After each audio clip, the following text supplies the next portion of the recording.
नमस्कार डाळिंब बागायतदार शेतकरी बंधूंनो, आज आपण या ठिकाणी जो विषय आहे खूप महत्वपूर्ण असा विषय आहे की जो आजची जी लाईव्ह कंडिशन आज आपण बघत आहोत. आज एप्रिल महिना चालू आहे, पुढे मे महिना आहे आणि आजच्या मितीला एकदम हीट डोम तयार झाली आहे. आणि या ठिकाणी जर बघितलं तर टेम्परेचर आपण बघितलं साधारणतः 40 डिग्री सेल्सिअसच्या वरती आहे, काही ठिकाणी 44 डिग्री पर्यंत आहे, काही ठिकाणी 46 डिग्री सेल्सिअस पर्यंत सुद्धा तापमान या ठिकाणी गेलेलं आहे. आणि अशा कंडिशन मध्ये जर बघितलं तर आज आपल्या ज्या काही आंबे बहारामधील बागा आहेत या जवळजवळ सेटिंग पूर्ण झालेली आहे आणि त्या ठिकाणी ते आता सीड फॉर्मेशन मध्ये आहे, म्हणजे त्यामध्ये बीज निर्मिती होण्यास सुरुवात झाली आहे आणि अशा कंडिशन मध्ये हे फळं आहेत.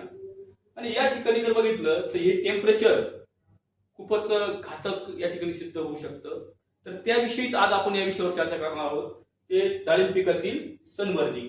तर यामध्ये जे महत्वाचे मुद्दे आज आपण बघणार आहोत त्यामध्ये जर बघितलं तर सनबर्निंग म्हणजे काय असतं किंवा सनबर्निंग मागील शास्त्रीय दृष्टिकोन कसा असतो, त्याचप्रमाणे सनबर्निंग होण्याची जी कारणे आहेत ते काय असू शकतात, त्याचप्रमाणे सनबर्निंग प्रादुर्भावग्रस्त पिके जे आपण म्हणतो डाळिंब सर्वात संवेदनशील असते, तर त्या ठिकाणी प्रतिबंधात्मक उपाय आपण काय केले पाहिजे, म्हणजे सनबर्निंग येऊ नये म्हणून आपण काय उपाययोजना करू शकतो, आणि त्यानंतर सनबर्निंग वर जे काही संरक्षणात्मक उपाय आहे जी सनबर्निंग येऊ नये आपण करतो त्याविषयी आज संपूर्ण माहिती या व्हिडिओच्या माध्यमातून आपण सर्व या ठिकाणी घेणार आहोत. त्यामुळे सर्वजणांनी शेवटपर्यंत हा व्हिडिओ बघा, हे महत्वाचं आहे. तर मग महत्वाचा मुद्दा म्हणजे सनबर्निंग म्हणजे काय. आता तीव्र सूर्यप्रकाशाचे ज्या ठिकाणी युव्ही रेज असतात, म्हणजे अतिनील किरण आपण त्यांना म्हणू शकतो, तर त्या ठिकाणी जर फळांच्या सालीवर, काडीवर किंवा तुमच्या त्या पिकाच्या झाडाच्या खोडावर या ठिकाणी डायरेक्टली त्या संपर्कात आल्यास त्या ठिकाणी भाजल्यासारखी जखम तयार होते किंवा इजा होते, त्यालाच आपण काय म्हणतो की सनबर्निंग म्हणतो. त्यामुळे फळांवर काळे डाग पडतात, काड्यांवर काळे डाग पडतात, खोडावर काळे डाग पडतात आणि त्या ठिकाणी बर्न होतं, तर त्याला आपण सनबर्निंग असे म्हणतो. फळांचा रंग सुद्धा बदलतो, त्याचप्रमाणे साल कडक होते आणि अति साल कडक झाल्यामुळे त्या ठिकाणी फळ क्रॅक होण्याची सुद्धा संभावना असू शकते. तर या गोष्टी सर्व सनबर्निंग मुळे होऊ शकतात. मग फळांचा आकार आणि गुणवत्ता हा विषय पण खूप महत्वाचा आहे, कारण जे फळं गुणवत्तापूर्ण असतात त्यांना मार्केटमध्ये रेट पण चांगला मिळतो. परंतु फळांचा साईज असून सुद्धा जर त्यावर जर सनबर्निंगचे डाग आले किंवा काही प्रमाणात क्रॅक झालं तर असे फळं खूप कमी भावात, मातीमोल भावात विकायची पाळी शेतकरी बंधूंना येत असते. म्हणजे जर मार्केट रेट 150-200 असेल तर तेच फळ जर सनबर्निंग झालं असेल तर ते पूर्ण 15-20 रुपये किलो पर्यंत सुद्धा मार्केटमध्ये 10 पट भाव त्या ठिकाणी कमी होऊ शकतो. त्यामुळे या ठिकाणी हा विषय खूप गंभीर आहे, तर त्याच्यावर आपण काळजी घेणं 100% गरजेचं आहे, हे लक्षात घ्या. आता आपण जे बोलतो सनबर्निंग म्हणजे सूर्यप्रकाश, त्या ठिकाणी सूर्यप्रकाशामध्ये जर बघितलं तर ते युव्ही रेज असतात. त्यामध्ये सुद्धा 3 प्रकार पडतात. त्यामध्ये युव्ही ए असेल, युव्ही बी असेल किंवा युव्ही सी असेल. म्हणजे युव्ही ए जो असतो तो 315 ते 400 नॅनोमीटर पर्यंत त्या ठिकाणी दिसतो, तर त्या ठिकाणी तो जास्त प्रमाणात जमिनीवर येत असतो.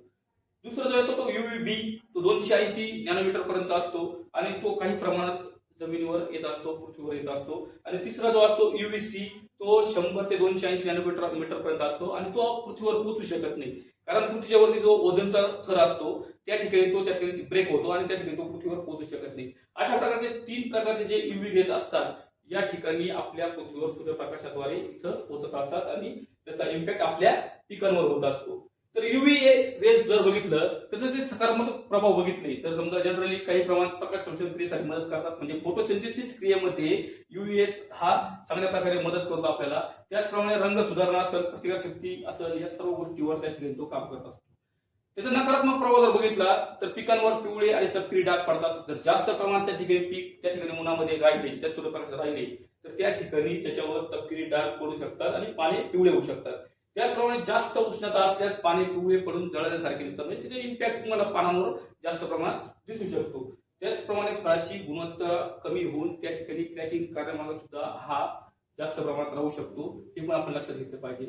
नंतर तुमचा जो युव्ही बी रेज असतात हे मात्र पानांवर थेट नुकसान होते आणि तपकिरी किंवा काळे डाग पडतात. त्याचप्रमाणे पानामधील जे क्लोरोफिल आहे ते सुद्धा त्या ठिकाणी कमी होते आणि त्या ठिकाणी पानं पिवळी दिसू शकतात, तुमचं पीक पूर्ण पिवळे दिसू शकतं. त्याचप्रमाणे प्रकाश संश्लेषण क्रिया कमी होऊन वाढ खुंटते. अशा कंडिशनला जर युव्ही बी रेज जर जास्त प्रमाणात त्या ठिकाणी जमिनीवर आले तर निश्चितच त्या ठिकाणी फोटोसिंथेसिसवर पूर्णपणे परिणाम होतो आणि त्या ठिकाणी न्यूट्रिएंट तयार होण्याची जी प्रोसेस असते ती थांबली जाते आणि त्यामुळेच हा ची प्रतिकारशक्ती कमी होऊन अजून रोगाला बळी पडू शकतो. हा पण एक विषय आहे. नंतर सनबर्निंग व क्रॅकिंगचे प्रमाण वाढते. सनबर्निंग जास्त होणार, त्याचप्रमाणे जर साल कडक होणार आणि साल कडक झाल्यामुळे साल फाटून त्या ठिकाणी क्रॅकिंग होण्याची सुद्धा शक्यता या ठिकाणी UVB रेजमुळे होऊ शकते आणि फळांची साईज आणि वजन कमी होते. कारण न्यूट्रिशन प्रॉपर त्या ठिकाणी क्लोरोफिल मेंटेन राहत नाही, फोटोसिंथेसिस चांगली घडत नाही आणि न्यूट्रिशन सप्लाय न झाल्यामुळे सुद्धा फळांची गुणवत्ता कमी होते, साईज कमी होते, आकार कमी होते, हे पण लक्षात घ्या. नंतर UVC जे रेज आहे ते ओझोन थरामुळे जमिनीवर पोहोचू शकत नाही. त्यामुळे कारण ते जर डायरेक्टली जर जमिनीवर पोहोचते तर माणसांच्या आपलं जे त्वचा असते याच्यावर सुद्धा डायरेक्टली ते इजा करू शकतात. त्यामुळे त्याचा आपण विषय आपण नंतर घेऊ. नंतर तुम्ही जर बघितलं तर टेम्परेचरचा जो विषय असतो, समजा 30 डिग्री सेल्सिअसच्या वरती टेम्परेचर गेला असता फोटो ऑक्सिडेटिव्ह जो इम्पॅक्ट असतो, म्हणजे तुमचं सावलीतलं फळ अचानक जेव्हा सूर्यप्रकाश येतं त्या ठिकाणी ही क्रिया घडत असते आणि त्याच्यावर त्याचा परिणाम होऊ शकतो. नंतर दुसरं जर बघितलं ब्राउनिंग जो विषय असतो तो 46 डिग्री टेम्परेचरच्या आसपास त्या ठिकाणी पिवळेपणा व तपकिरी डाग डायरेक्टली फळांवर येऊ शकतात. आणि जी कंडिशन आजच्या मितीला जर बघितलं तर आज बहुतेक ठिकाणी 44-46 डिग्री टेम्परेचर तुम्हाला दिसत आहे. तर ही ग्लोबल वॉर्मिंग इफेक्ट आहे, परंतु डायरेक्टली तो तुमच्या पिकांवर इम्पॅक्ट पण करत आहे, हे पण लक्षात घ्या. आणि नेक्रोसिसचा परिणाम हा 46 डिग्रीच्या पुढे टेम्परेचर गेल्यावर नेक्रोसिसचा परिणाम होऊ शकतो आणि फळ डायरेक्ट विक्रीयोग्य राहत नाही आणि त्या ठिकाणी काळसर तपकिरी असे डाग त्या फळांवर येऊ शकतात. ही पण इम्पॅक्ट तुम्ही लक्षात घेतलं पाहिजे. अशा या 3 प्रकारामध्ये तुम्हाला जर बघितलं तर बर्निंगचा इश्यू दिसू शकतो. तर सनबर्निंग होण्याची मुख्य कारणे जर बघितलं तर तापमान हे 40 डिग्री सेल्सिअसच्या पुढे गेल्यानंतर याचा इम्पॅक्ट तुमच्या पिकावर तुम्हाला दिसू शकतो. नंतर थेट सूर्यप्रकाशात जास्त संपर्क आल्यास तुमचे जे फळं असतील, पानं असतील किंवा काड्या आणि खोडा असतील यांचा डायरेक्टली त्या सूर्यप्रकाशाशी संपर्क आल्यास त्या गोष्टी तुम्हाला दिसू शकतात. नंतर पाण्याची कमतरता, जर पाणी कमी असेल, वॉटर स्ट्रेस असेल, तुमच्या जर जमिनीवर आर्द्रता मेंटेन नसेल आणि अशा कंडिशनला जर टेम्परेचर खूप हाय झालं तर त्या कंडिशनला सुद्धा या गोष्टी तुम्हाला वॉटर स्ट्रेसमुळे जास्त प्रमाणात बर्निंग होण्याची कारण राहू शकतात.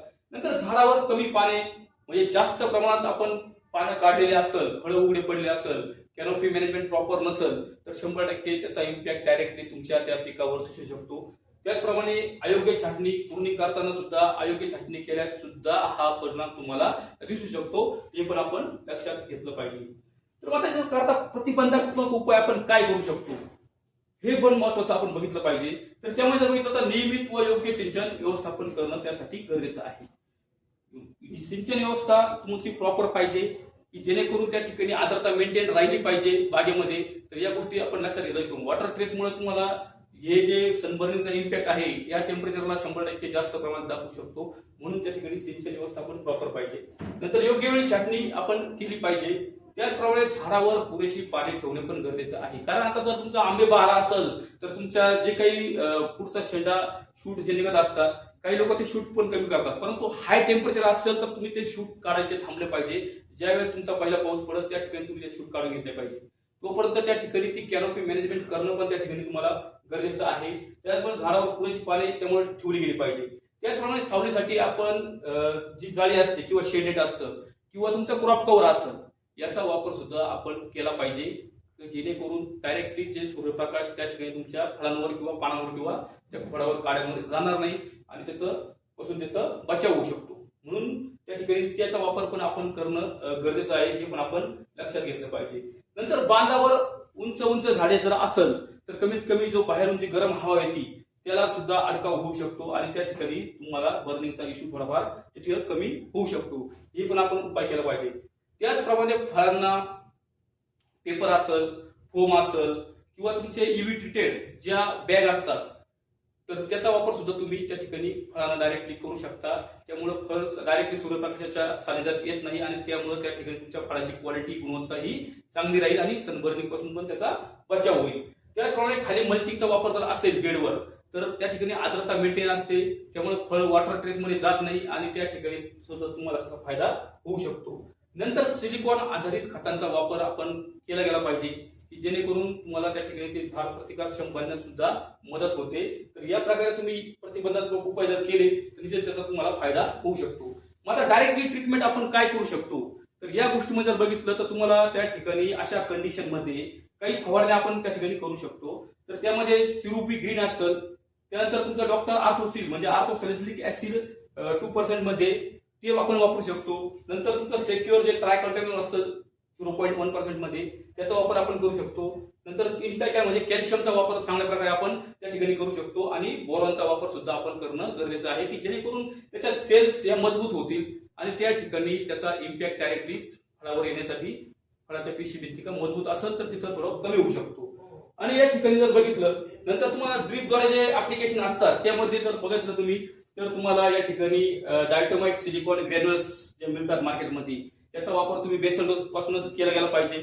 नंतर त्या ठिकाणी या कंडिशन मध्ये जेव्हा तुमचं सीड फॉर्मेशन स्टेज चालू असते, बीज निर्मिती सुरुवात होते, फळ सेटिंग होऊन एक साधारणतः 18 ते 20-25 दिवसाचा कालावधी असतो, त्या ठिकाणी मात्र तुम्हाला हायब्रिड कॅल्शिओ 40.5% हे तुम्हाला 2 किलो प्रति एकर ड्रीपद्वारे दिलं गेलं पाहिजे. आणि त्याचबरोबर त्याच्यासोबत तुम्ही 500 ग्रॅम बोरॉन 20% मध्ये ते सुद्धा तुम्हाला ते एकत्र करून ड्रीप ऍप्लिकेशन करणं पण गरजेचं आहे की जेणेकरून तुम्हाला त्याचा फायदा निश्चितच होईल. तर हे जे प्रोडक्ट मी तुम्हाला सांगितले याचा वापर तुम्ही 100% फवारणीतून व खालून ड्रीपद्वारे करा की जेणेकरून तुम्हाला प्रिव्हेंटिव्हली ते काम मिळेल.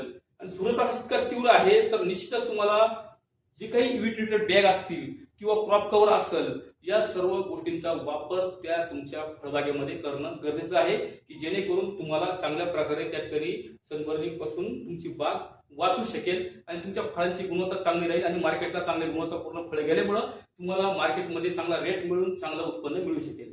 तर या सर्व गोष्टीची काळजी तुम्ही निश्चितच घ्याल. धन्यवाद. पुन्हा एकदा आपण परत एकदा भेटूच.